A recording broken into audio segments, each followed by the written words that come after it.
You're supposed to be reading my article. I'm finding it first. It was on the right page. Was it? Yeah. Enter the Wolf.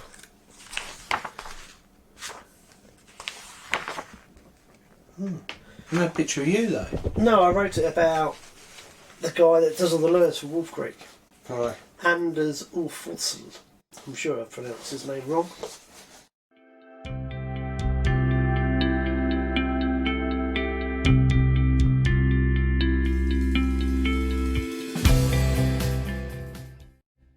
You're listening to Tales from the Tackle Shop. My name's Andy Page, and as always, my co-host is Alex Bates, who is deep in thought, or...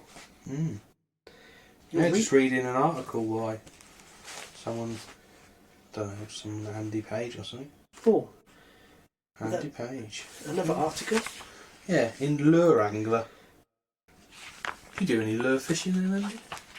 A little bit. Yeah. Quite interesting really, reading up all about how they make the lures and stuff like that, and an event that you're meant to be going to that ain't happening now. Yes, I wrote that article, and the last paragraph is about the Sportfiske-mässan, which is the Swedish lure fair, which is supposed to be happening Thursday, which is cancelled, obviously due to COVID-19. So that's Yes. karma. But yeah, that article was about, or is about, Anders Ulfsson, a Swedish guy who is the brainchild behind Wolf Creek Lures, who basically hand makes all the wooden baits and most of the plastic baits. It's incredible what he does. He hand paints them as well. Lord knows how he manages to do it 365 days a year, make a living out of it, but he does, and these things are high in demand. So I wrote an article for the Lure Angler Society Journal, so that was out end of last week. Yes. It's good. Very good. I've seen some of these lures. You showed me some of these before, them rubber type things. They're massive, aren't they? Yeah, so we won't get them out now, but they're actually living behind your left shoulder in those boxes. Oh, yes. Yeah. We're in the man cave. We are. We've been we're self-isolating in the man cave this week. Right, Alex, let's start off with the obvious then. Have you been affected yet by coronavirus? I don't think I can say I've noticed any difference yet. I mean, end of the season, the weather's turning better, hopefully, but it definitely has. We've had at least 2 days this week where we've had no wind and rain, so it's not bad. Normally it's every day, so This it's an afternoon was improvement. beautiful, wasn't it? Yeah. It felt like proper spring. Yeah. Yeah. Very, very nice afternoon. Yeah, there's been a few pleasure anglers about. Obviously the matches and stuff like that are all underway now. Club matches is sort of start of March time, so it's busy at the weekend with matches. Good attendances, people want to get out. But yeah, I don't know, I'm a bit up in the air like everyone is at the minute. Not sure how everything's going to pan out, and no one really knows, do they? No one really knows, and I think daily things are going to change, but yeah, I mean, there ain't no better way really than to go fishing and be in your own little world for half a day, and hopefully other people see it that way, but you never know, do you? Well, to be totally selfish, last week I did quite a lot actually, and I spent every time I was on the bank, I was just flicking through my phone, and I got to Friday and I thought, do you know what? I'm not fishing. I'm just, even though I was leapfrogging along a drain, I'd moved 4 times throughout the day, and I was covering a lot of water. I thought, I'm just being really mechanical here. I'm checking Facebook to look at what's going on, and I'm not really enjoying this. No. So I think today I sat there and thought, oh, I'd love to come down to Rookery and do a bit of fly fishing for a carp off the surface. It's not warm enough yet. No, it's not warm enough though. That's the sort of thing I'd like to do, sort of wander around when no one's about and do a bit like that, just to just to chill out with the current situation. Mm. Now, I'm sure you'll mention it in a minute, but I just wanted to... I know it's a fishing podcast, but I can't help but think how some people are so bloody selfish with all this panic buying from supermarkets. Mm. They should be panic buying from my tackle shop, shouldn't they, really? Yeah. You know, if they're going in self-isolation, they should have at least 300 metres of line, 20 floats, all the winders, silicone, hooks. You know, if we do go in isolation, there should be no excuses for, I ain't had time or anything like that, should there? Well, we'll come to that in a minute, but yeah. seriously first, I was just thinking, imagine you're, I don't know, living on your own, Yeah. Fairly elderly person that can't get out, and you can... That sounds a bit stereotypical, but I know quite a few elderly people who they go to shopping once a week because they get a lift or they get a bus, or because of their circumstances they can only go once or twice a week. Can you imagine how panicked they'd be if they get to a supermarket and, for example, I popped in last week just to pick up a few bits, and obviously the end thing is all the toilet roll's gone. Yeah. But I noticed all the pasta had gone. I'm thinking, are people really that selfish that they're going in there and panic buying? And sadly, some people are. And I just felt, that is so sad. And my grandparents, bless them, who obviously serving in the Second World War, they'd be furious to see what people are doing. I mean, my mum was telling me about when he was a lad, the ration books were still about, and people survived. And this is nowhere near as bad as the Second World War, but people are just behaving so selfishly. I just thought, but I thought, what we could probably do over the next 2 or 3 weeks is perhaps keep people up to speed of what's going on, and try and have a bit of a serious side, but also a light-hearted side, because I thought this might be quite nice for people just to tune into something if they have to be at home. Well, even if we can't be in the same room, we can talk to each other on the phones like we did originally, and we can still bore each other, can't we? Yeah. But but I think we have to have a serious side, because I am gonna, because Sportfiske Masson is cancelled, the Swedish sports fair that I was going to on Thursday, I am still going to phone some of the guys who were going. Yeah. So I've been in touch with Joe tonight, who's really quite famous American lure builder, and I'll phone him over the next few days, so we'll record that as well. So we're still going to try and do the things we were going to do, but we'll do it in a different way. Just do it by phone. Now, from a light-hearted approach, if anyone's running out of meat... If anyone's running out of lunch meat or sweet corn, I know a little shop in Pidley, bit out of the way near a fishery somewhere. We've got loads of lunch meat. We've got F1 flavour, krill flavour, super sweet flavour. So, you know, if you are struggling to get some lunch meat and corn, I'm your man. Or maybe we could start a little bit of a recipe book up. Yeah? Yeah. Different types of luncheon meat, sweet corn. Fried krill luncheon meat and sweet corn soup. Well, we could do something in maggots, no doubt. Yeah. That might be like the Wu Hen marketplace. So we could start a new virus there. Couldn't we? Yeah. Maggot related or castor related. Yeah. The ammonia virus or something like that. What about boilies? We've got some boilies or some pellets? Yeah, we've got boilies. We've got plenty of different flavours of boilies. Pellets, yeah. What else have we got? All sorts. That noise you can hear on the mic is my golden crown.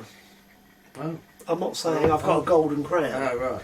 But I'm drinking golden crown because I've realised that I think my cure is every night to drink ale. Yeah. And at least if it gets me, I'm going to go happy. Yeah? Yeah. I think alcohol might kind of dissipate it a bit as well. Yeah. Make sure you sing happy birthday. That's when you wash your hands, isn't it? Yeah. You've got to sing it twice. Yeah, I said that to someone the other day. I said, and they just looked at me like, what on earth is he on about?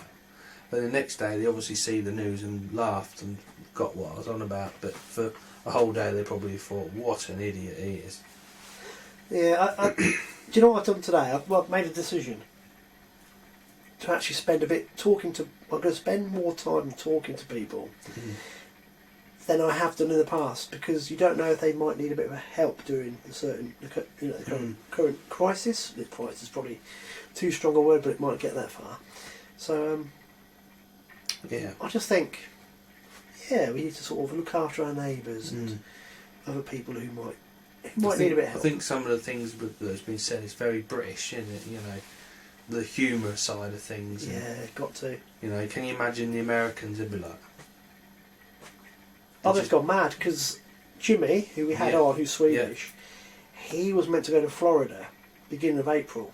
Yeah. Well, he's a manic depressant at the minute because the sport fair's been cancelled. Yeah. His Florida trip at the moment is off. Mm. So I'm phoning him daily just to make sure that he's still breathing. Yeah. And he thinks it's the end of the world. But obviously he has a lot of friends in America. And he was saying, where was it? Somewhere today has shut, as like Kentucky or somewhere. The shops are shut, the pubs are shut, the restaurants are shut. You're not allowed out anywhere unless it's the supermarkets are still open. You can go food shopping and the restaurants can do takeout. But that's it. So they seem to have gone full on. Which might be the right way, might be the wrong way. We will only find out in due course. Yeah. But I think, buddy, we've all got to catch it to build up our immune system. Just catch it slowly. So if you do need NHS help, you can get it, I suppose. Who knows? Who knows? Anyway, let's move on to lighter things.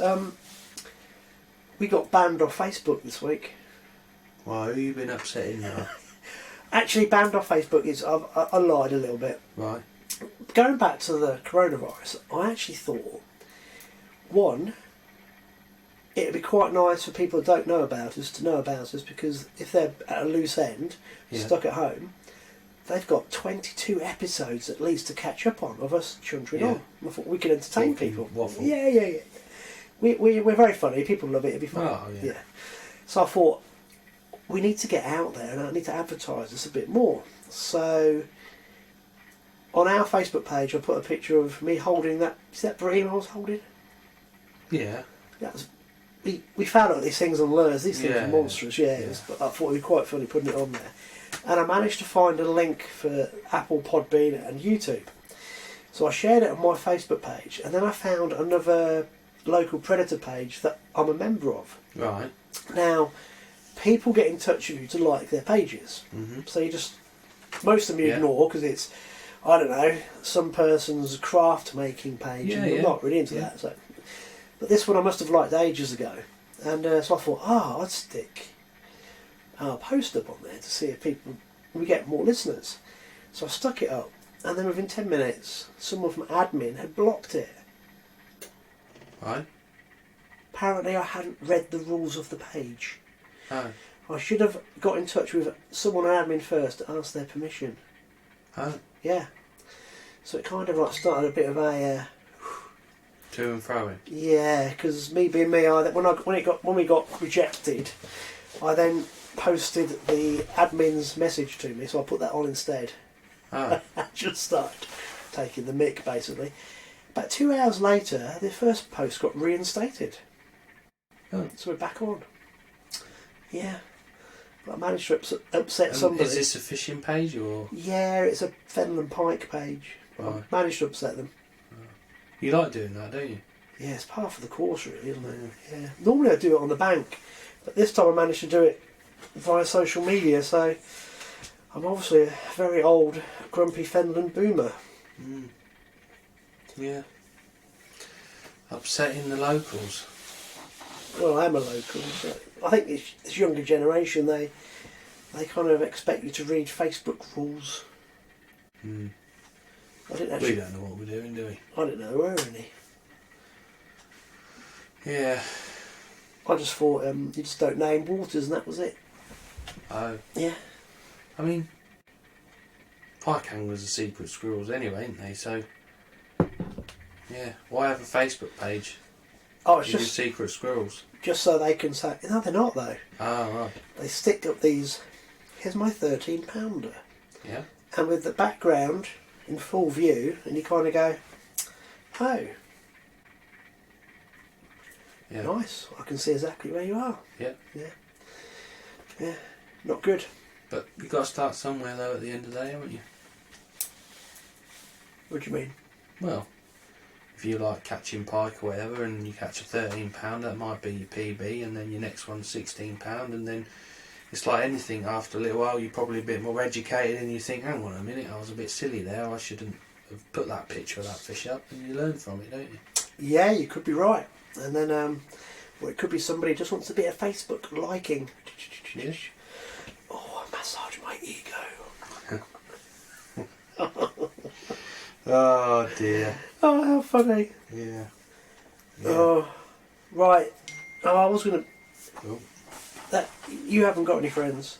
No, I haven't. Somebody trying to buy something? Probably. Litter pick. I haven't actually spoken to you about this. Yeah, I don't know how that's going to pan out. Shall we just wait? Yeah, I think we should just hold.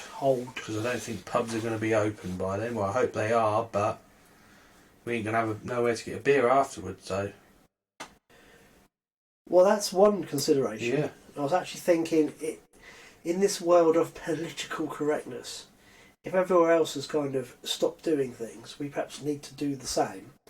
But also in this world of, we want to have a pint and a sausage roll, and the ship was our main aim afterwards. I think you're right, we'll hold fire and we'll just see what's happening. So we had earmarked April the 5th, so we have got nearly 3 weeks, haven't we? So if we make a decision in a couple of weeks' time and let everybody know what's going on, but I think the decision is going to be taken out of our hands, and we'll just do what the sensible thing is to do. We might have to save the nation anyway, Andy, doing these podcasts. Oh, I think we're going to get sponsored. Yeah? Apple. Yeah. Apple? They'll come in strong. Yeah. I thought your contacts at Daiwa might want to be a Daiwa podcast. Who knows? Shimawano? Who knows? Minn Kota? Hummingbird? Who? Minn Kota. Oh. Yeah. Talking pike fishing. No, American, mate. Big money. Yeah. Real. The dollar. All sponsored by Kellogg's and stuff like that out there, aren't they? All their boats like Snickers and Mars Bar and stuff like all them little speedboats they have, don't they? I wish I brought shares in Kleenex. Yeah. Yeah. Yeah. Wonder what they... Bet they're not on short hours of people that work at a tissue factory, are they? If you were in charge of like a supermarket at the minute, Lord, you'd be making hay while the sun shines. Well, I know. That's the problem is they're the only people that are going to benefit. But then, on the other hand, when their stocks run out and no one's going to work, how are they going to get the stuff to the supermarkets? Well, that's going back to the panic buying. It's bloody stupid. If everyone had done it sensibly, they could have kept the stock coming in, couldn't they? Yeah, yeah. Mate, we're not going to die of this flu virus by shitting ourselves to death. No. No. No. Unless I've read it wrong. No. We'll Unless see. I drink too much Let the experts do what they do best. Golden Crown. Yeah. Yeah. Yeah. Right, so we've got a virus. We nearly got banned off a Facebook page. And Well, you nearly got banned. You nearly got us banned off. that's because I get bored easily. I get irritable and righteous Yeah. and stubborn. But it's quite funny. I'll try something else next week, see what happens. Yeah. Yeah. One thing we were going to do, I was going to talk about targets. Right. I don't know if you do this. You must do this as a match angler. But every year I kind of have in my head a little review of what I did, what went well, what didn't went well, and what I would try and do better next year. So obviously, sad times. It's the close season. Yeah. But I know when It's I've done totally depressing, isn't it? This COVID virus and the season ending and the weather. Everything's like... I've got a theory gloom, about this. isn't it? Have you not noticed? Every weekend it's like blowing a hoolie. Yeah, do you think? Yeah. And every Wednesday as well, funnily enough. Yeah. and it kicks in the early hours, and it doesn't calm down to about 10 o'clock. Yeah, I think normally about 3:30 when we finish at 3 o'clock. the Chinese, Yeah. right, have built this massive wind turbine thing, Yeah. and they've used it to spread through the air this virus. But it causes loads of wind, and they run it at weekends and on a Wednesday. Yeah, you have had too much time to sit and think about nothing, haven't you? No, have you not noticed?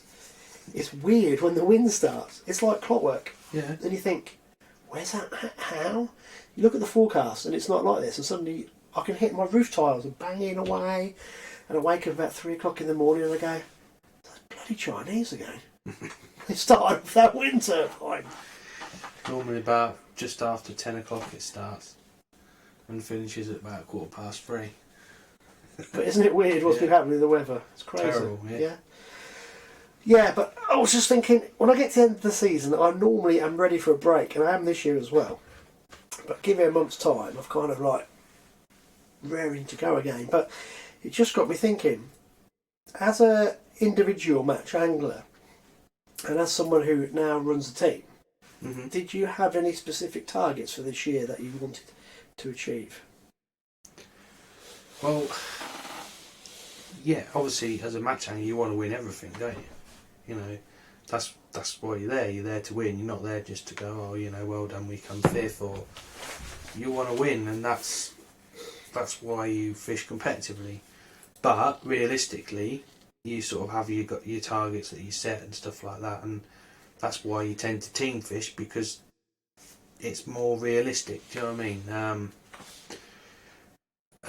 I think as the year's gone, obviously during the summer I don't get a lot of time to fish. Running the feeder pairs, that's just a bit more of a bit of fun, and you know, just a chill out time.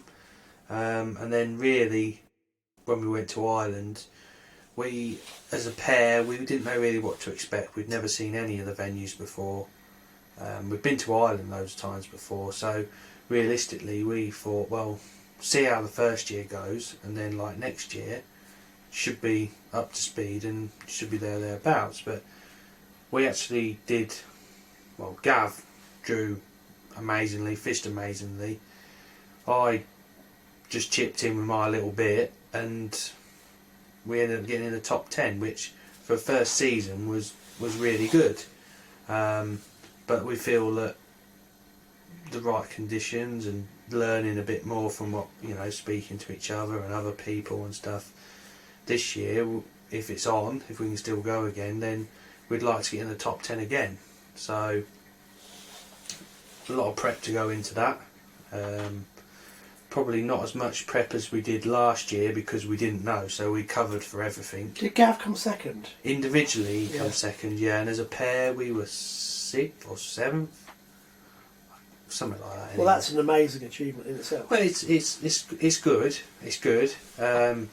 Obviously, being a pairs thing, the 2 weeks I had in Ireland, I love every minute of going to Ireland, but actual results wise, I did absolutely terrible, real bad. But going back again next year, or this year hopefully, sorry, you know that all you can do is the best from your pegs you draw, instead of, you know what weights you're looking for and stuff like that. Whereas last year you're trying to win the match sort of almost every time.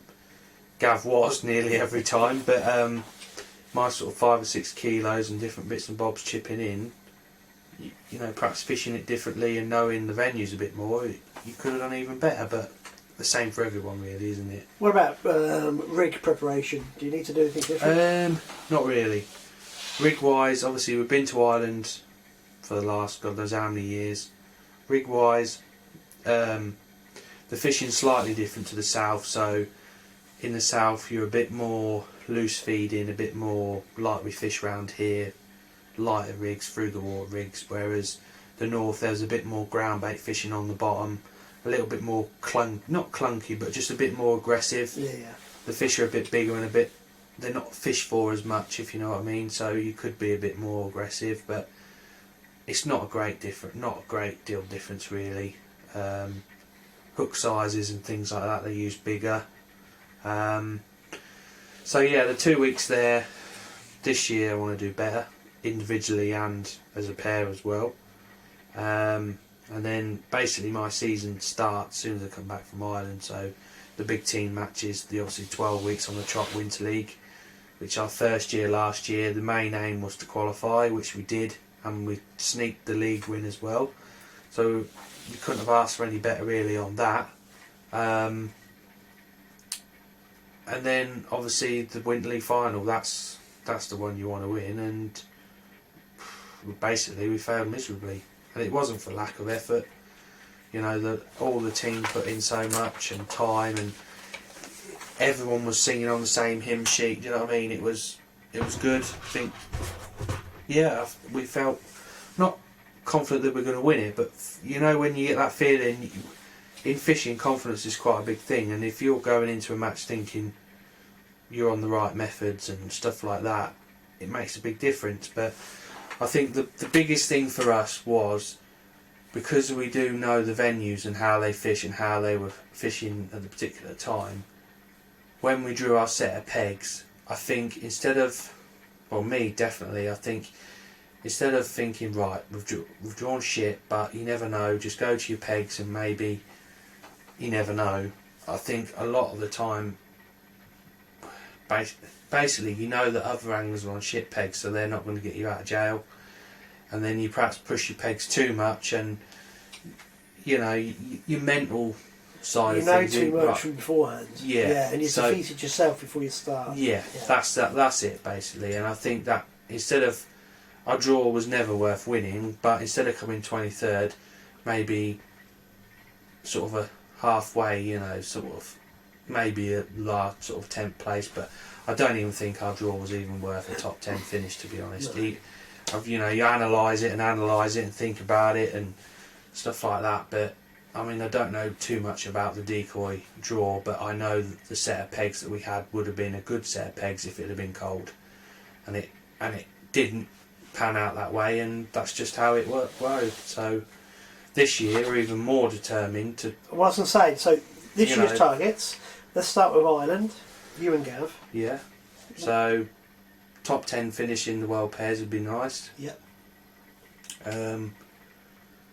You know, top 5 finish, maybe King of Clubs in an individual one the following week would be nice. There's a lot of factors that can deter that. You can fish the best you've fished in Ireland all week. But if you're in the wrong rotation, you can't do anything about it. Have to, so yeah. I think that is the key thing in fishing, is you have to be prepared for when everything falls into place to make the most of it. Yeah. You've got to be sort of ruthless and clinical when the the ball's running the right way. You've got to be there to make the most of it. And I think in fishing, it's a law of averages. At some point, you're going to draw all right, and then you're going to make the most of it. That's exactly right. You have to be philosophical about it, but on the days it's going, you have to make hay while the sun shines to make up for those weeks when you know. Yeah. It's the same in predator fishing. When you get that odd day, everything's in your favour. You have to. When everything's going right, you make decisions, like instinctive decisions that you would never do when you're low on confidence and you're not catching fish and stuff like that. And it's in any sport, hobby, whatever. When you're on it, aren't you? Yeah. Once your confidence is high, you can't help but be successful. Yeah. Right. Okay, that's great. So obviously Winter League, one of the first target is to qualify as a team. Yeah. That's the main one. That's the main one, because without that you've got nothing.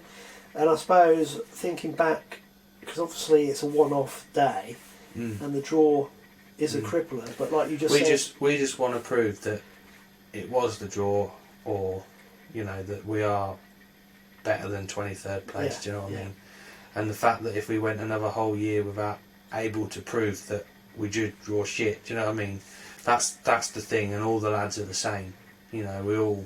are even more determined this year to get there, to just prove that we know we should have done better. That's a great motivational tool, actually. You're using, because you are a very good team, because you won the qualifying rounds overall. Yeah. To do that, you have to be consistently very good. Yeah. But the day didn't go well, but obviously you've got a point to prove, not just to yourselves but everyone else. And that's a good motivational tool. Yeah, we know we're better than 23rd place, but the fact that if we don't get there, that will make us even more annoyed that we couldn't get there. I get it totally. Because this next final, wherever it is, hopefully on the drains, fingers crossed, that we can do a bit better. What about Hey Jack? Hey Jack, I mean, the Hey Jack is a league that's been going on for a long time. It's grown the last probably 5 or 6 years, which is brilliant. Obviously you want to rotate. We won it this year, which was great, but it's yeah. I mean, obviously you want to win it again, but it's not. If you didn't win it, not being disrespectful, it's not. It's not like the Winter League before it. Do you know what I mean? It's not as. It's the League Cup to the FA Cup, if you know what I mean. But in a way, the Hayjack actually shows you which teams are better, because you're continually performing over a period of time. Yeah, it's like anything in fishing, isn't it? If you draw well, and when the higher you go, the bigger difference it makes by drawing well. Yeah. Because these anglers don't make mistakes, you know, they're on it. So, yeah, I mean, I'm looking forward to next year. Obviously, the main target is to those there, really. Same again this year. Obviously, the Census Challenge has been cancelled now. So, yes. So that was end of the month, wasn't it? Yeah. So this weekend we were meant to be going down to the Gloucester Champs. So we're not going now because obviously the following week it would have been the Census Challenge final. You know, you're not going there expecting to win, but because it's smaller teams, it makes it even more difficult to win. It's just going for the experience really for future competitions and knowing the venue. But obviously that's gone now. So we've got... That was one of our podcasts. Yeah, another one gone. Another one gone. It's okay, we can waffle forever. Yeah. It's a good job, isn't it? So I think I've entered this morning, entered the Northampton Neen. There's a Teams of 4 league on there. Very popular this year because of obviously Division 1 National is meant to be on there. Hopefully it still goes ahead. And we're obviously being a new team, we're not in Division 1. We have to start from the bottom. But the Division 2 National this year is on the Gloucester Canal and it's when we're all in Ireland, so we just haven't got enough anglers to go. So we thought, well, instead of doing nothing, we're going to have a go at this Canal League, see what it's all about. Totally alien to most of us. Are you allowed to use bloodworm? No, you're not allowed bloodworm, so Canal League fishing will be like 3 sticklebacks might win it. So it could be, I don't know, but it's like any venue now with predators and that. It's very peggy. Some pegs will throw up big fish, some pegs you'll catch next to nothing, but it's just one of them. The good thing about the league, it's not on points, it's on weight, so that's a good idea, something different. You never see any team events now on weight. I mean, you see a lot of individual events on weight. Obviously Ireland's all about weight. And we've got a little festival coming up at Pidley which is on weight. It's the first one we've done on weight. So in August? No, that's in April. So it's the Easter one that's going to be on Jay and Raven. That will be decided on weight. And then August 13th, 14th, 15th we've got the 3-day one. And then the end of August we've got the 2-day one. So hoping everything will be okay for that, but we'll wait and see. Basically from now on, match fishing goes mental. The Fisher Mania started last week. There's a local one at Decoy this week. You got Maven Match. This is Golden Rods or Golden Reels. You've got Riverfest starting June. They've all released the tickets today. Most of them are sold out already. Which it just goes to show that there is still a massive amount of anglers that want to fish, that want to fish big events, and it's only good really. I know a lot of it is all money orientated, but I don't know. I just think people want it. It's the prestige of winning those events. Yeah, you won't put that there again. Right on the funny. In my headphones, I can hear my free kicking in and out. And I was about to say to you earlier, that's a free. And I've just clattered it with my funny bone. Oh dear, that was funny. I can see your face. It's like, in fact, if I'd hit the funny bone, I'd have probably sworn that just missed it. The Golden Crown has it's no taking pain. its fate. Yeah. But you're right. I would have thought it'd start slowing down now, but when you say it's just it's the start of the season now.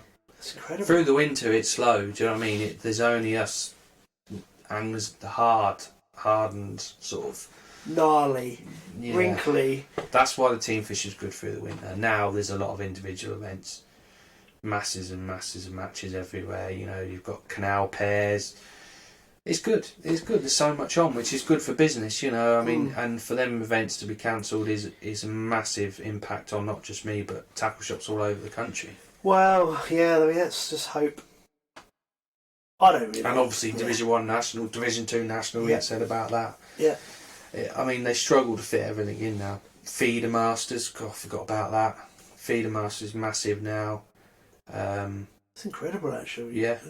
I didn't realise there were so many events until we started doing this podcast. Yeah. It's incredible. Yeah. Yeah. Wow. I've got one little thing written down here for next year's targets, because you do the Broads as well. Yeah, so I forgot about them, yeah. This year, I fished the pairs with Steve Harwood.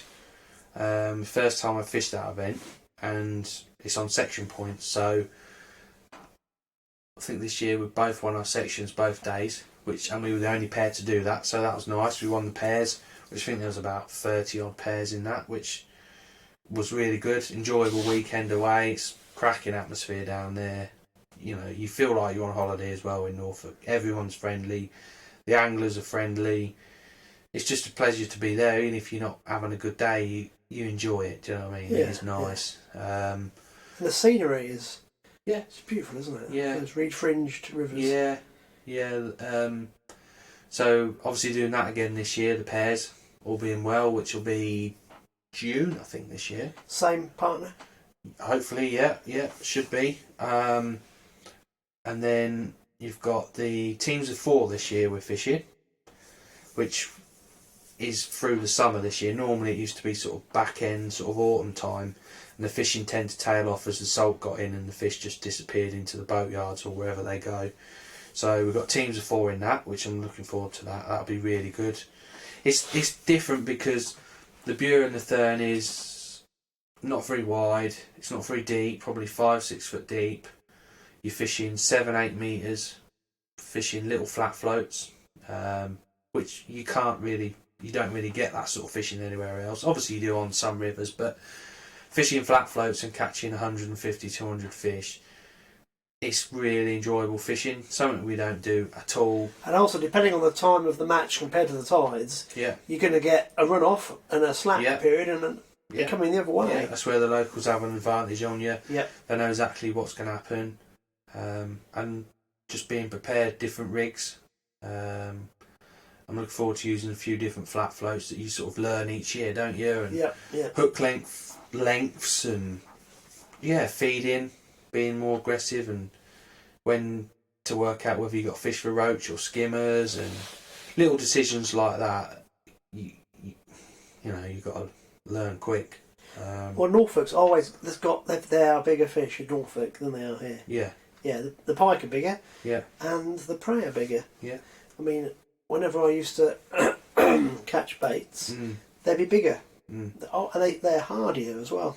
Yeah, well, the salty, brackish water, isn't it? The difference is amazing. So yeah. You're not fiddling about here trying to catch little things like that. Sometimes you have to catch them, depending on the tides and what it's doing. Yeah. But your main target fish are skimmers. Yeah. If you're on the Thurn, for example, it's mainly pole fishing. And they're 3/4 of a pound, aren't they, by memory? They're smaller than that, probably, than average. You can fish sensibly for them, but be aggressive at the same time. So they're probably 6 ounce, 4 to 6 ounce average, with an odd 10, 12 ounce, an odd proper one mixed in. Whereas the Bure is more of a feeder venue. It's sort of the next step up of a venue. It's more powerful, more tidal.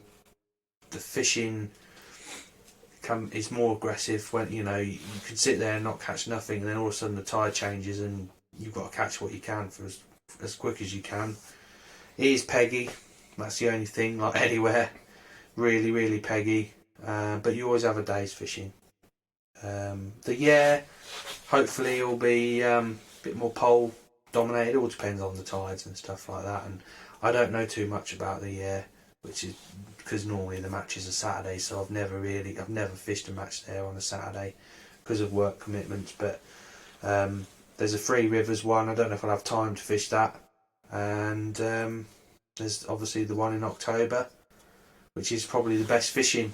Tamar, I've got Tamar as well. Kind of sounds like I'm fishing every day here, doesn't it? And poor old Timmy in the shop. And well, don't start me off. I'll keep my powder dry. Yeah. For later. Yeah, for Wednesdays and. Yeah. Yeah. And so Tamar hopefully will be on. I really look forward to that. It's really good fishing. That suits me down. Not suits me, but I think I just enjoy that sort of fishing. And if you enjoy it, you're more motivated to. Is it feeder fishing at distance? No, it's not. No. Not the festival we fish. No, it's just all pole. Poles allowed, so it'll be pole dominated. Then you might have to fish feeder one day, but the last 3 years have been different every time I've been. So this year just gone, feeding was very negative to catch better weights, and there wasn't the roach feeding, so the pole wasn't as good.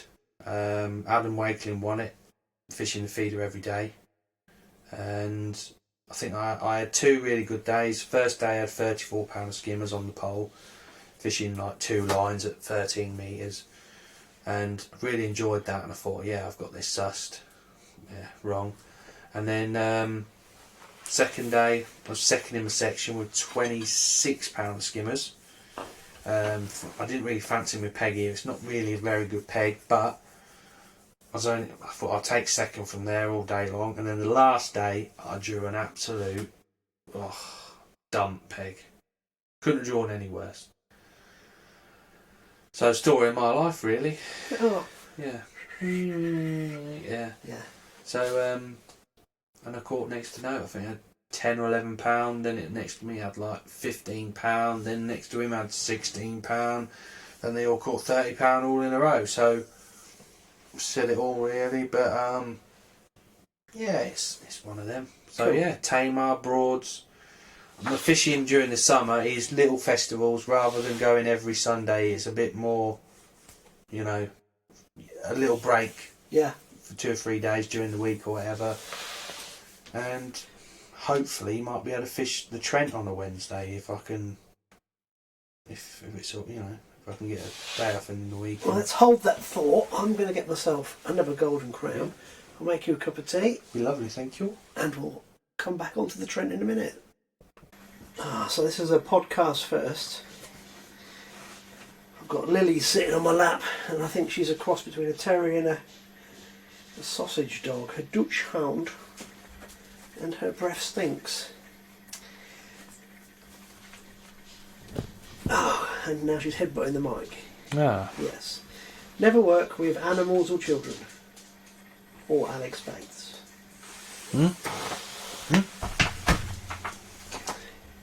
This fresh cup of tea you made me. New cup of tea. I've got a refill of Golden Crown. We're well away. Can you hear the other dog pacing outside? Bless him. Bless him, he's retarded. If you can't let him in here. Oh, dear. Yeah. Right. The Trent. What Yeah. can we say about the Trent? Trent is back on fire, isn't it? It's definitely getting better. Yeah. I mean, I don't know too much about the Trent, but what I do know is there's a lot of matches on the Trent like there always used to be. The fishing's improving. There's more roach in the river now. It's like everywhere. Everything evolves and changes. Where it used to be chub fishing and stuff like that, now it's more barbel and then obviously roach and dace fishing. So it's a few bites, which is what as match anglers you look for, isn't it? Yeah, Trent used to be chub, and more chub. I just like going to the Trent. I fished a couple of their matches probably 5-6 years ago now, on a Wednesday, and again, good bunch of blokes fishing. You can do different things. There's different ways of winning from pegs. If the river's got a bit of colour, it'll be a bit more feeder fishing for some skimmers. If it's clear, maybe a bit of hemp fishing, and everyone can fish to their strengths and enjoy what they do. So yeah, I'm looking forward to it, to be honest. That'd be good. Yeah. I'd like to go. Oh, hold on a minute. This dog is trying to pull over the mic. The Trent. I used to love going. As a little kid, we used to go there and go chub fishing. Not really catch many, but the odd one or two. But I bumped into Dick Paul last Wednesday. Oh right, yeah. Yeah. So I knew Dick was going to be there with the Tid Goat boys, so I had a spare few hours, so I dropped in to see him. Yeah. And the last time we probably saw each other properly, or fished together, was, I'm trying to do some maths in my head, 3 years ago. And he remembered it like yesterday, was when I was fishing the Trent with his Division 5 National for Wisbeach. And he said, "You were broken after that." And I thought I was. I shall never forget it. 50 odd anglers blanking, 80 odd in the section, and having to resort to catching minnows in the side. And as a 17, 18-year-old, you don't. No. Match fishing wasn't very well evolved for us back then. We didn't have any sort of team tactics. We just went. The whole idea was to just try and catch as many fish as you could. So I stuck it out of the feeder. I think I had one little tap all day. If I'd have caught some of those little minnows in the side, we would have got actually promoted, which I didn't realise at the time. Until Dick reminded me 32 years later. Good old Dick. Good old Dick. Yeah, but no, those were the days. I had absolutely no idea about team fishing. But to be perfectly honest with you, my starter fishing, I perhaps wouldn't have done it anyway, because it's very much a case of try and win the match and not worry much else about anything else. Alex, I'm going to have to get rid of this dog, it stinks. Hold on a minute, I'm going to put it back in a basket. Oh! I could die of coronavirus, I'll die of... Oh! Yeah. Come on, Lily. Come on. Get back in here. Chest it out. Ed, no. Oh, she breathed on me. I thought I was going to die. Poor old dog. Poor little dog. If I could turn their shit into gold, I'd be a millionaire. What were you? Oh shit. Right, targets. So, let's go back. Do you want to know my targets for last year? Yes. Because I always, every year, I have a little bit of time for reflection and try and do some targets, because otherwise your season can very quickly become a muddle. Yep. And you don't know where you're going. So, last year, I quite seriously wanted to catch a lure caught 30. Yeah. I fished a lot from September till probably mid-November. Fished hard on the lures, and had some really good fish out. And I failed by 8 ounces. That's not too bad, is it? No, it's not quite. It's quite a big target. It's a bit like us trying to win the Wintley final. It's a yeah. Yeah, but I don't rely on a draw. I don't have to use now, so I'm not disappointed. I kind of I had some really good fish on lures, and obviously I got a lot of help with being involved with Wolf Creek, which is great. So it's quite nice to actually catch some fish that they can use for publicity that are of a certain stamp. So it got close, and then I had a second target. Oh, so you're more famous in Sweden than you are in the UK? No. Oh. No. One, I don't tell anybody anything. Well, that's what I'm saying. I thought maybe you shared your catches on the Sweden page, not in England. Do you know what? If I lived in Sweden, it'd be awesome. They have so much water. You could publicise things because no one else would know where you were. Right. Having said that, have you seen a YouTube channel called Canal Gratis? I've heard of it, yeah. And they have something called Fly versus Jerk. Right. It's a... Oh. Do I have the symptoms? No, we don't go there. No. Yeah, that's something called Fly versus Jerk, and they've been doing it for 11 years now, I think. It's really quite big in predator fishing in the world, and they have anglers fishing lures and anglers fishing on the fly. The fly anglers are only like 1 or 2 boats. The last few years, only been 1 boat. A brilliant fly angler called Nicholas Bauer, who has a lot to do with vision fly fishing. Yeah. Anyway, they do all this, and last year, I'm going to say his surname wrong, Pierre Mongerat. He's a guide on Derg, really great lure angler. He had a 13-point-something kilo pike in the competition, which was just over £30. 13 point what? I don't know, 13 point something. Maybe more than that, would it? It'll have to be 15, wouldn't it? 14. I should work it out. Anyway, I was talking to Pontus Sloland, who is the guy who edits this production. I said, was that a known fish? He went, yeah, it's a known fish in this area, and its heaviest weight was 16 kilos, which would be 35. Yeah, Really? Yeah. So even in a country with all this water, they still have known fish and target them. So that was quite interesting, wasn't it? You think they'll all be like, I've caught before, but they're not. Anyway, we digress. So, second target, because this year I actually started working part-time, which meant rather than having to be a weekend warrior, I could go when I wanted to. Yeah. Well, no, obviously the days off I had. So I didn't fish all the days off I had. I tried to pinpoint weather, favourable weather or favourable moon phases. Yeah. Well, I did for a bit, and then I thought, this is not making any difference at all. And also when I noticed things were happening, so I wanted to catch a 20 each month from September all the way through to March, which I've never done before. So September, October, November, December, January, February, March. And again, I got so close. I had it going perfectly until March. Well, you only had half a month to do it in though, didn't you? Catching a 20 in March is really difficult. Yeah. For some reason, just lose contact with them, even though you think... Is it easy to catch a 30 then? No. No? Oh. No. No. I just wondered, because maybe the real big fish feed in March, because they're ready for... So something happens, I've always found catching 20s, January and February, really good. And then March, don't know if you lose contact with them or if they just start to spawn, they're not interested in feeding. Something happens. I've probably caught 2-3 20s in March. I really struggled in March, so didn't quite do that, but if I'd done that, it'd be amazing. But yeah, so I had a really good season.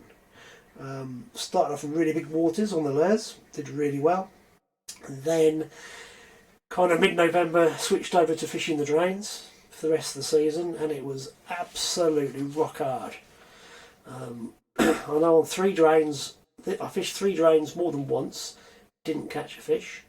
You're thinking, what's going on? And I was going back to drains where I had really... Do you think though, if you, I know you target the bigger fish, don't you? Do you think if you'd have sort of wanted to catch a smaller pike or whatever, you could have caught one on those venues, or? Let me just think. One venue, nope. No. Second venue, nope. Yeah, one of the 3 venues. If I really desperately wanted to catch, because you were being pike, selective. Yeah. You know. But 2 of the 3, it's kind of big fish or nothing. Yeah. And nothing. But that was 3. They weren't 3 sections of a drain. There were 3 different water systems. Nothing. And I went back to... I only fished one of them once, if I'm being honest. I kept getting cormorants pick up my baits. Oh, it was doing my nut in. I had 3 runs for cormorants, and I thought, I'm not coming back. They were everywhere. And the other 2 systems I fished, one of them 3 times, and I fished another one of them 3 times. Did I? I think so. I just felt there was nothing there. So I just thought, right, I decided last year that I was going to try lots of different places. So that was 3 different systems, nothing. I tried another 2 separate systems again, and I only had, 1 pike from each, which was incredible. I'm thinking, this is crazy. One place I only went to twice, one place I went to 3 or 4 times, just had the one run. And then another drain, I fished it 15 times and only managed 3 pike, which is mental.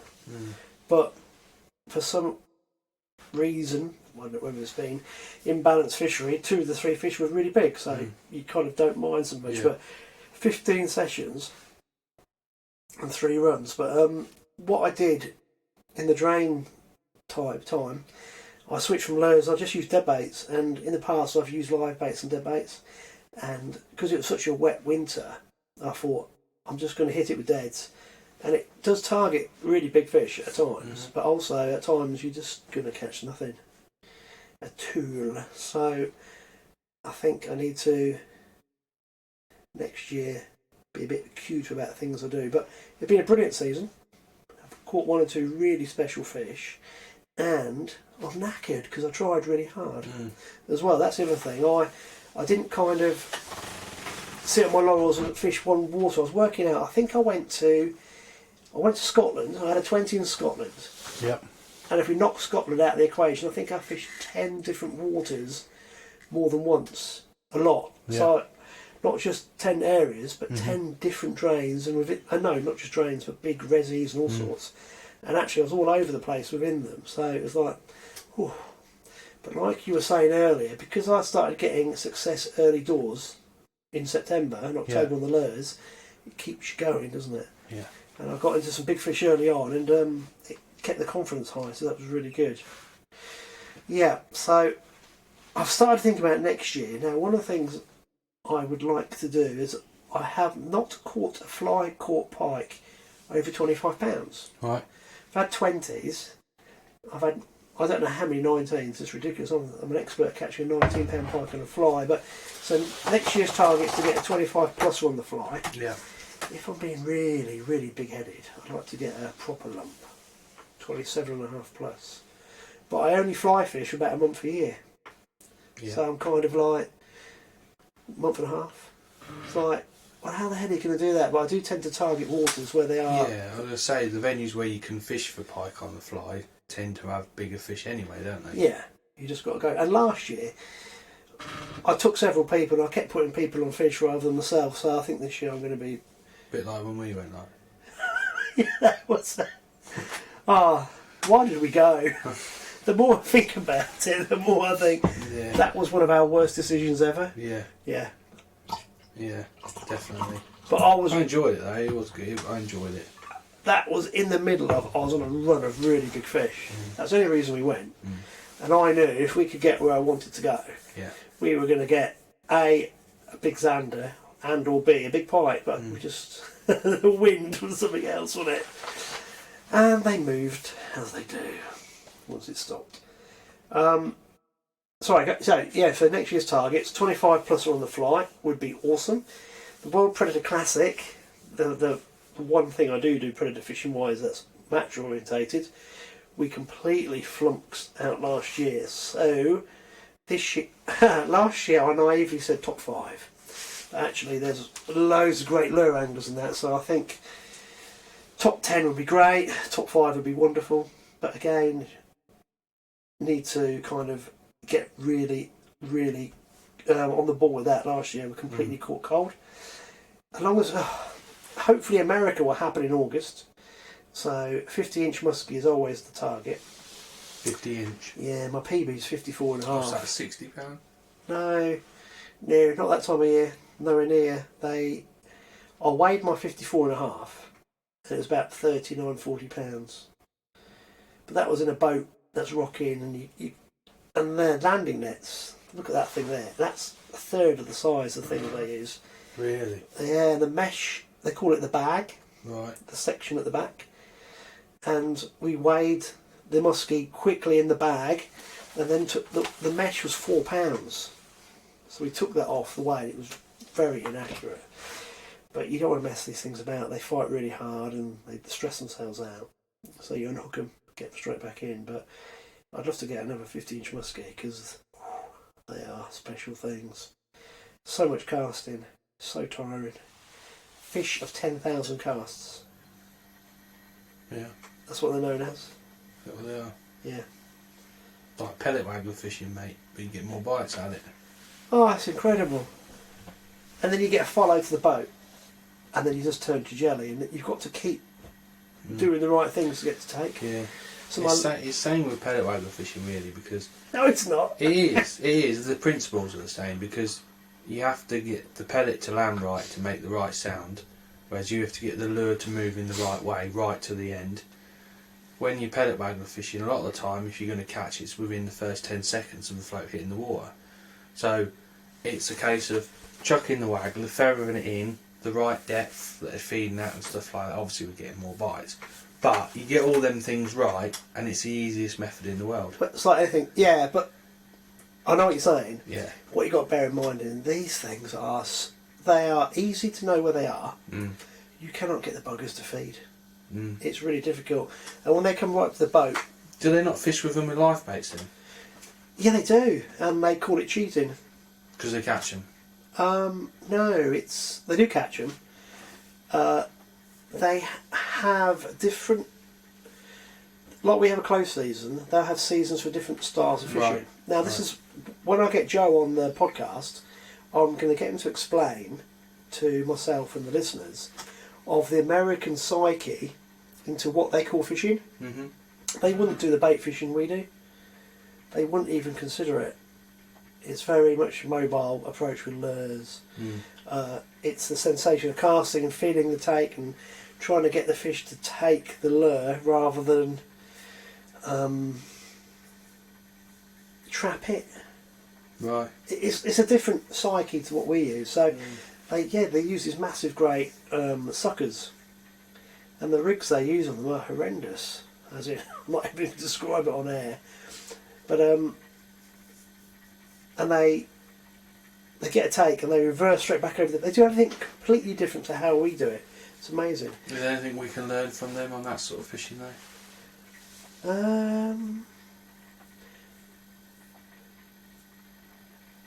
Apart from they use big baits. It's pretty similar, really. I mean, the only time I've ever reversed over a fish, if it's taken a live bait, is when I've used a jack, because the pike, they will use the weight of the jack to lever it out of their mouths. So you wind straight into the fish under the boat, and you get it straight into the landing net. But we don't let it fight because it will throw the jack out of his mouth and the hooks. Right. So that's what the Americans do with these muskie. So it's pretty similar to what I've seen them doing, but they do it in the fall, just before they get the waters frozen over. And also at that time of year, casting lures. God, can you imagine how cold your hands would be? Oh, you do 10 minutes, you get frostbite. So I can't blame them for doing it. Right, buddy, that's been pretty good so far. What about... Tell me about Wednesday. Did you go back and bully the old men? I didn't bully them. People think that I'm like going there to win the money and all stuff like that. They're a brilliant set of blokes, and the fishing's brilliant, and there's nowhere else to go on a Wednesday, and it's good banter. You get the usual short money and all that rubbish, and it's £5 to enter. You just go there for a day's fishing. So hold on a minute. In my head, are they all giving you some? No, not all of them. No, it's more people like anglers in the team and anglers that are just probably. Well, to be honest, there's more pressure on me to do well in those matches. If I did bad, then you'd get even more shit. So it's one of them, a bit like Boris Johnson. He can't win whatever he does. So it's one of them situations. Oh, you're comparing yourself to the Prime Minister? No, his situation. His situation. Golly gosh. Let's go back to Wednesday then. So yes. You told me earlier you gave them a 15-minute head start as well. Yeah, not intentionally. So you're drawing quite well. Well, I wouldn't say I'm drawing quite well. What I'll say is there's four pegs, or was it four? 4 pegs which are nearest the bridge opposite some willow trees, and then the original pegs which are just pegs 1 to whatever. The week before I didn't draw one of the 4 pegs, and I had a lovely day's fishing caster or shell, and I had £20. I had a nice day and I enjoyed it. Just nice to fish casters and them. And you beat them. Yeah, only just, yeah. I mean... And you took all their pension money. Yeah, all 20 quid of it. Do you feel really bad? Oh, so I offered 5 of you in the match? No, that's what they obviously don't just pay the winner. So I think I won 22 quid the last 2 weeks. So you definitely don't go there for the money. You go there for the fishing and the banter and and the chat and. That might be some winter fuel bills not paid. Do you feel bad? No, I don't. No. I offered to give the money to Harry Young. One of the anglers passed away this year, to his match. So I will do. I will give that money to the charity when they organise that match. I don't go there to win the money. I go there just to go fishing with a group telling of yourself people. this. That's right. Yeah. So this week, I wasn't the youngest one there. So it's not all coffin Let's name and dodgers as shame. Who everyone. was younger than you? Just a young lad just starting fishing. What, he was 10? No, I don't know if he's younger than me or not. I don't know. I think he's probably younger than me. Similar age to me anyway. And yeah, so I managed to draw one of the Did four he have a cases. pole or did he have an old cane rod? No. These boys have been fishing all their life, they know what they're doing. And managed to draw the second peg from the bridge. So I thought, well, something a bit different. I thought, I'll fish caster short or caster short, and I'll fish waggler to the willers. And I thought, they say there's a load of rud here and all this. Oh, there's some decent rud and all this and all that. So I set up 2 waggler rods. Why I set up 2, I don't know. But at the end of the day, having the 2 rods made a bit of a difference. With the weather changed as it did. And then 2 rigs. Well, I had 1 on my top kit when they set out with time. That's why I was 15 minutes late. And I set a couple more up and plumbed up and different. Why were you so poorly prepared? Well, we're used to fishing matches where you get like 2 hours to set up and you get about 50 minutes. You were fart arsing about, weren't you? Well, no, not really. It was just one of them. You set up too much. So started off and I thought I'll start on the waggler because I watched what people caught on the pole round me straight away. And Malk on the bridge, he caught straight away a little rudd. And Matt Page next to me, he started on the pole and caught a few fish, but it weren't brilliant. And I thought, anyway, I chucked waggler out and it hit the water. Within seconds, it went under, struck the rudd about an ounce. Chucked out again, another one. Chucked out again, another one. I thought, right, these are shallower, so I've come shallower and. Were you loose feeding or did you just... Well, the trick was not to feed too much. And I think whenever anglers are fishing for rudd, like any specimen rudd angler will tell you, if you feed, they soon back off, don't they? So I had an area in my peg where I fed sparingly, sort of every probably 15 fish, with probably 6 to 8 maggots. And you basically chuck all the way around the area trying to pick the better fish off. And basically, after an hour, I'd caught 1 a bung, probably 2 a minute on a waggler, chucking the waggler, feathering it in, flicking your line. You could count to 5, strike, and there'd be another one on. It was absolutely heaving. And of course, you just, you pick everything up a little bit quicker, do things a little bit smoother and stuff. And went short on the casters and just caught little fish a chuck, just missed bites and stuff like that. So went back on the waggler and I tried all my best not to keep fishing the waggler because although it was brilliant fishing, it was quite boring as such. Was it a Graham Weldon waggler? No, I had 2 wagglers set up actually. I had an old image one which I had hen's teeth to get hold of, and then I also set up a longer float because I knew the weather was going to change later on, and I thought I need a longer waggler just to sink my line and get everything down without the skim and everything taking it. So I started on the little image one and that was dead right, fishing probably I reckon 8-10 inches deep, little bulk, so they were hooking themselves, and it was quality. And then the wind got up and sometimes you'd cast and it'd go exactly where you wanted it, and another time you'd cast and it'd go about 5 metres short. The wind was horrendous, so I ended up putting a little bit heavier waggler on that as well, just chucking over. You could sink your line to it as well because it was heavier, you'd get it under that skim, and just caught 1 a bung for the rest of the day really. I tried all sorts of things to try and catch a better stamp, and there was just patterns where you'd get waves of 2 ounce, 3 ounce fish and then waves of half ounce, then ounce and a half. So I mean, I'm going to do a John Taylor here. I'm going to say I probably had 450 fish on the waggler for £32.10. So, really enjoyable day, really. That is a lot of fish. Yeah, and it's nice. It is enjoyable, but I'd rather have caught £32 fishing casters and catching nice roach and skimmers. But what was the next weight to you? Second was Matt Page. Mr. Second, I'm going to call him, because I think in all three Ramsey matches this week he's been second.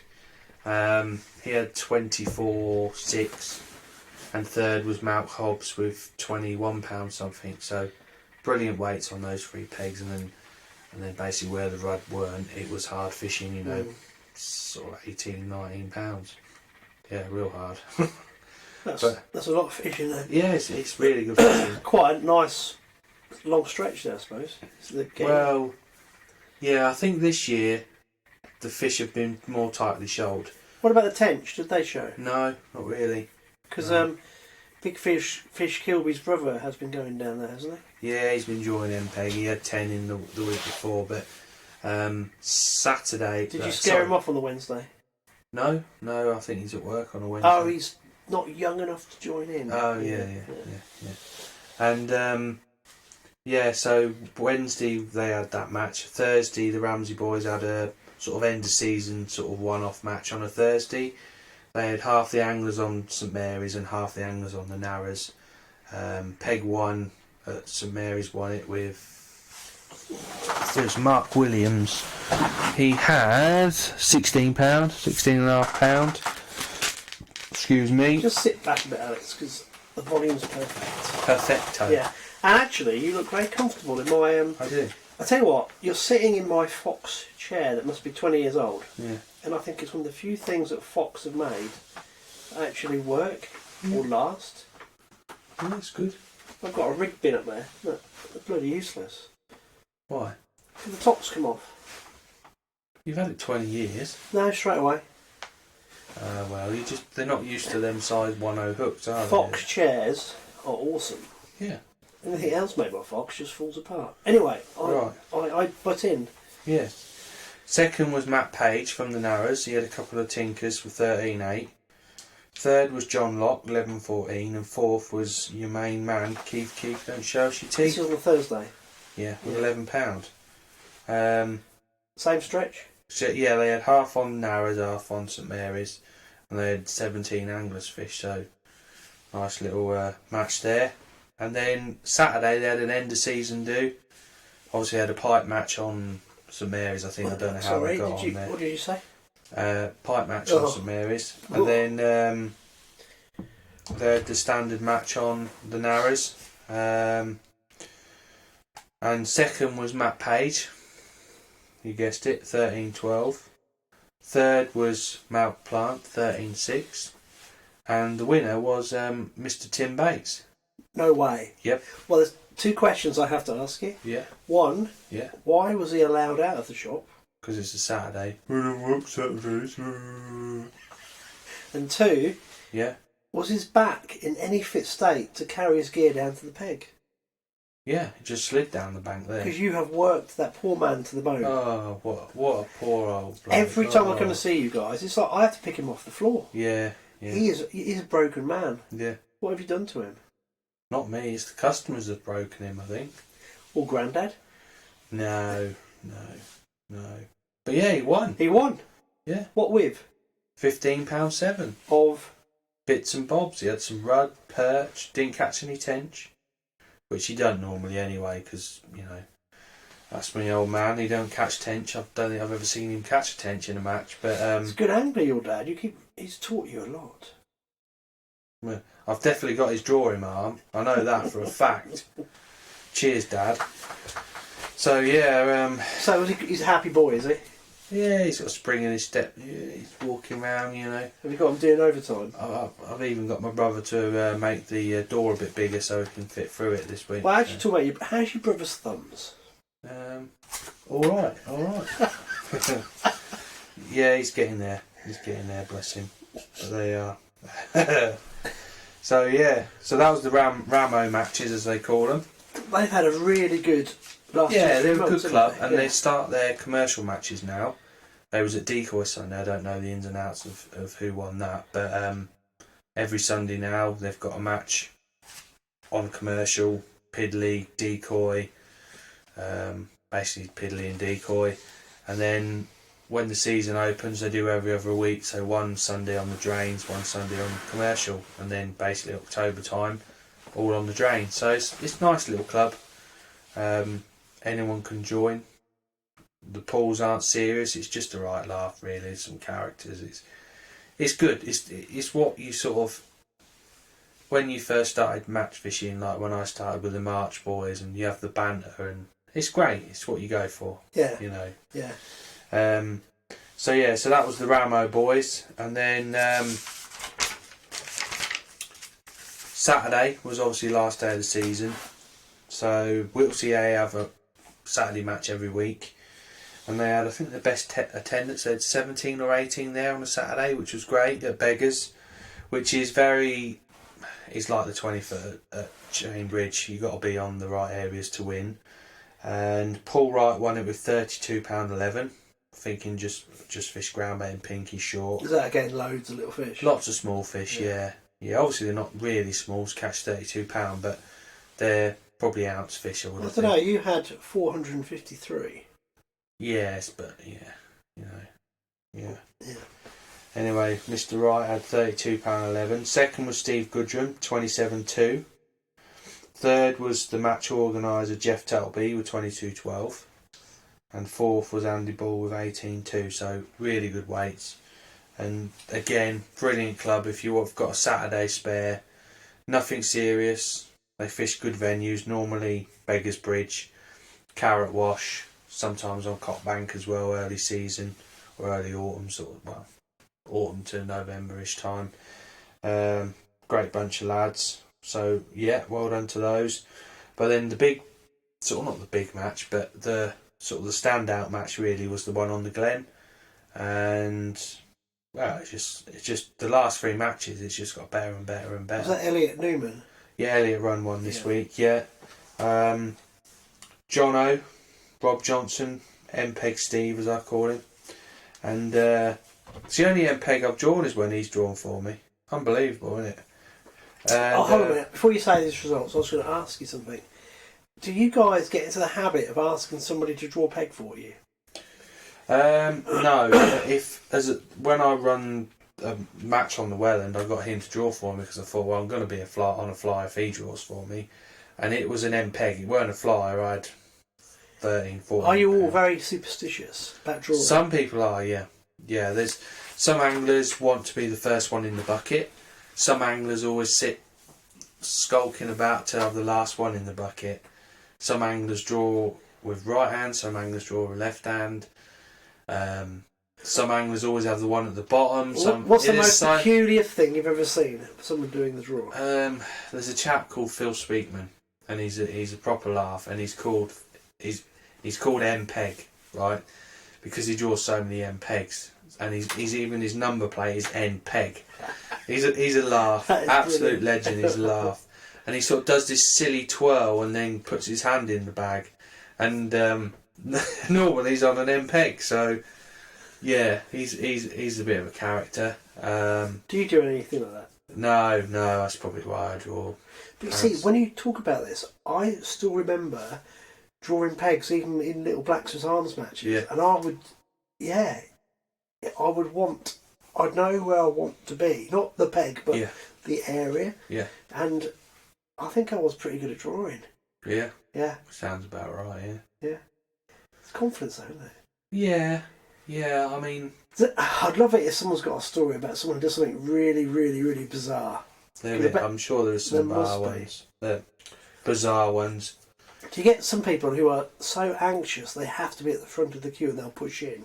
Oh yeah, I mean 118 John Taylor, he gets all out of focus if you beat him there to the breakfast. Just have the first breakfast, first peg in the bag, and it's quite a thing. People think, oh, I beat John Taylor into the queue. I was first to draw and stuff like that. And he like watches the pegs going in the bucket and watches how they're all, he's just there. And there's a really famous pike angler called Neville Ficklin. Right. And on the trout waters, it's a bit less. It happens less now because of the fly fishing and the lure fishing. But when they used to have their open days, so they'd have a block of 2 weeks, and he'd fish the first 2 days on these trout resis, and he'd have to be the first boat out. You could psychologically damage this guy if you put your gear to the jetty and got the first boat out. He would hate it. So on Grapham, about 20 years ago. I'd done him. I'd managed to buy my ticket like the night before. They never do this at all, but I bought everything in advance. I took my stuff straight down to the jetty. I was first out. I knew which boat I had, blah, blah, blah. He was, how did you manage that? How did you do this? He had to be the first one out. But I just did it on purpose, just to wind him up. Because I knew if I didn't catch anything, at least I'd have the satisfaction that this other guy had been irate in his boat. So I just wondered, at your match fishing draws, I'd be the kind of guy who would just stick my elbows out, get to the front of the queue. Not because I wanted the first pick, just because I knew it would really irritate everybody else. Or the guys that were a bit like, I've got to be there. As an individual, I'm normally the last one in the bag because I'm doing bait and bits and bobs, which I don't know. I mean, obviously, one particular match this year I've drawn the culvert, but the rest of them haven't been particularly brilliant. But then, when your luck's in, isn't it? My view would be, the sooner you could draw, the less chance the good pegs have gone. Yeah. So I'd want to be not necessarily the first person, but in the top 5. The old saying is, if the pegs ain't in there when you draw, you can't draw them. No, so, you can't. No. It swings around about. So I think you should stick your elbows out, get to the front, and right. You're not drawing. You're not having no bait till you let me draw. And get draw first, bait second. Yeah. Maybe that's what I should be doing. Get there at the front of the queue and push John Taylor out of the way. Yeah, definitely. Yeah, or make him wear a beard that says 118. That's what I would do if I were you. Yeah. Did I interrupt you before you were doing the Glen results? Yes. Sorry. Yeah, don't worry. I had there's not much that comes into my head, so it doesn't come into my head. Maybe it's that golden crown stuff starting to take effect. I think it's years of playing contact sports like rugby taking its toll, and then hours of nothing happening on Fenland drains for years on ends has also compounded it. And not being able to read or write. Yeah. Oh yeah. Or add up being a math. And getting old. Yeah. Yeah. And so Jono won it with 38.2, which is a very big weight of roach on there. Apparently he fished big maggot over ground bait, but I don't believe anything Jono says. So he probably fished hemp all day. So I love the way you say big maggot. Big maggot. A maggot's a maggot. Yeah. A pinky's a pinky. A squat's a squat. Yeah. But it's big maggot, isn't it? That's what everyone says. What you fish? Big maggot. Big maggot. Yeah, it's one of them. Big red maggot. And then second was legend Neil Parkinson. Was equal second. Why is it called the legend? Because he is just an unbelievable angler. He's been around for a long while now, and he's just a legend. He could turn his hand to any style of fishing and be really, really good at it. And his record in Ireland is unbelievable. He's not one of these that shouts or raves about how good he is or anything. He's quietly assured that's done it for a long time. Yeah. He doesn't he's the need man. to say anything. He's the man. If you didn't, if you didn't know Parky, he's one of them anglers that you could probably not just. You could walk past, and some people got all the gear and it's all looks lovely and neat and tidy, and you think, he must know what he's doing. Whereas Parky's one of these anglers that can fish. He's just naturally very good at fishing and susses things out quicker than anyone else, and he's always on the right method and makes things work. And he's just a legend really in my eyes. He's a legend. So he had 32.6 along with Greg Clark. He's from Derby, so he had a bit of a mission to get there. Both of them caught on hemp, so nice day's fishing. So they were equal second. Fourth was Josh Newman with £30.12, and fifth was your man 118 with £29.14. There was 23 anglers fished, and it averaged at £24 a man. Wow. Yeah, I've never seen the Glen fish like that ever. There's probably matches that have been won with more than that, but I wouldn't like to say that they were roach. They would have been bream. I have fished the Glen about 5 miles outside of Bourne, and it's got some lovely meanders and Bends. Right, yeah, Is yeah. it the same where these guys are match fishing, or is it straighter? It's further down towards West Pinchbeck, Yes. basically the roadside. Yeah. That Straightens out down there. Yeah, doesn't it? it sort of straightens out odd few bends, odd bridges. Yeah. And then as it goes back in towards Spalding, where the ship pub is right next to it. Yeah. For years, we used to always fish the Glen as a Winter League venue. It's sort of everyone fell out of favour with it. Certain people owned different bits, and you couldn't fish anymore. Like the main areas were Money Bridge and all through there. Whereas now, I think the farmers sort of relaxed it a bit, and people can fish again now. So we're hoping for a few leagues next year on the Glen, definitely, and the Welland. And it's just nice fishing, comfortable, park behind your peg. Yeah, it's just nice. Nice fishing. First drain I ever saw any immigrants nicking fish from. Or the Glen. Yeah. Yeah. Long time ago. Yeah. I remember myself and a guy called Alan Dalton. We were in the middle of nowhere. And he took me. It was a lovely river, and he kept catching it. I'm sure it wasn't the same fish. He couldn't get a 20 from it. Kept catching 19-pounders. And then we saw these two guys had binoculars with me, spinning, catch a fish, throw it up the bank, pipe through the bank. What the hell's going on? And kept an eye on them. Yeah, they were just anything they caught on their lures. They were lobbing them up the bank, putting them in a carrier bag, and taking them home. That was a long time ago. That was crikey. That would have been 2000, 2001. Right. Yeah. Yeah. So I remember it then. But that's great. Are they decent roach? Like 6 Yeah, ounce some jobs, nice 8 roach ounce in jobs? that. Yeah, there's odd one nearly £1, I think. Wow. So nice fishing. Yeah, that is Nice good, fishing, isn't it? yeah. Yeah.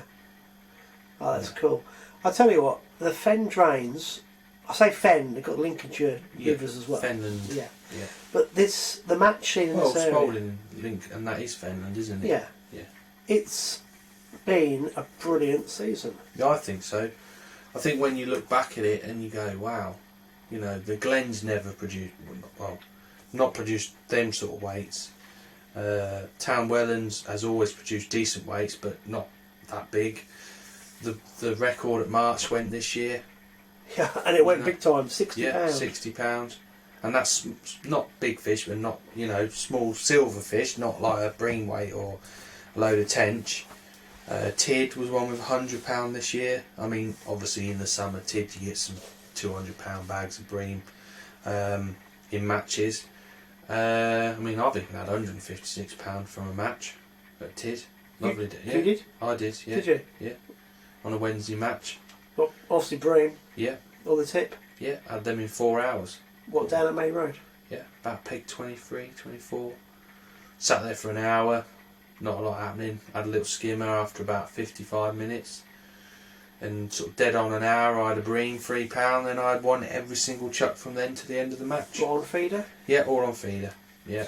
No baiting beforehand? No. Isn't that crazy? Yeah. I was about to say to you, as you were talking about all these roach and bits in the kind of October onwards, we need one thing to get the fens really back on the map match fishing wise, and that's some really big bream catches. Yeah, the bream are there, you know, and hopefully when we do our battle swing tip versus, you know. It's not a battle. Oh, A battle's when you got two even teams. right, okay. It's going to be like a slaughter. Yeah. So, yeah, when we do that, I think we should catch some bream. We should catch some nice We need to bream. work out actually. I want to do it June the 16th, but you want to do it in July, don't you? Yeah, June the 16th, Tuesday this Yeah, year. it's not a good day for us. The problem with June the 16th is everyone's pre-baiting. Can we do it June the 15th? Yeah. Well, no, it makes no difference because everyone's baiting up for about a week. But I think it depends on the weather as well. Yeah. I reckon a couple of weeks into the season, I think that's the time to catch some bream. So what are we doing? What time, you know, what sort of... What are you time thinking? of day? Yeah. Early like doors. first light till 10 o'clock or something. Yeah. Yeah, I Yeah. think we can manage that. Obviously, we've got to pick a venue, which obviously we can do that nearer the time. But Well, we had you had a really good idea because one of the things it actually spawned the podcast. You had an idea. Well, no, we both had an idea that we both like to do more in angling. Mm-hmm. And actually, if we're being a bit mercenary, get a bit more money from angling. And we spoke about angling holidays, didn't we? Yeah. And we spoke about guiding and coaching, which we could both do with our eyes closed. And then we actually thought about, if we do this Bream swing tip challenge, we're actually going to choose somewhere out the middle of nowhere. Mm-hmm. And I think that's a really good idea. We're not going to choose something that's known. No. I think we'll go and do something off the beaten track. Yeah, well, I think you have to anyway with them Bream. Yeah, we'll go. I think what we'll do, I'll do a bit of homework with my side imaging. I know where 1 and 2 pods are now, but if we go and find an area, Shoals. if we find a shoal, I'll get very excited. No. Okay, we'll find a big pod or a small shoal of bream, and we'll go and pre-bait. Yeah, because I could tell you where there's lots of shoals of bream, but you know, there's areas where they always show it's like bream always live on wires, and I know in matches it's because of gaps and things, but even when you go pleasure fishing, they show in those pegs. It's very wires. weird. The dredgers can't dredge normally because the wires are in the way. Yeah. But I think what we'll do, we'll go and do something off the beaten track that people don't know about, that even we don't know about. Yeah. So it'll be exciting for us as well. Yeah. And one of the things we spoke about is we could start doing things where we could put people on. We could do, I don't know, trips to places that off the beaten track. Yeah. Whether it be for bream, rudd, some very big rudd in the Yeah. area that we know about.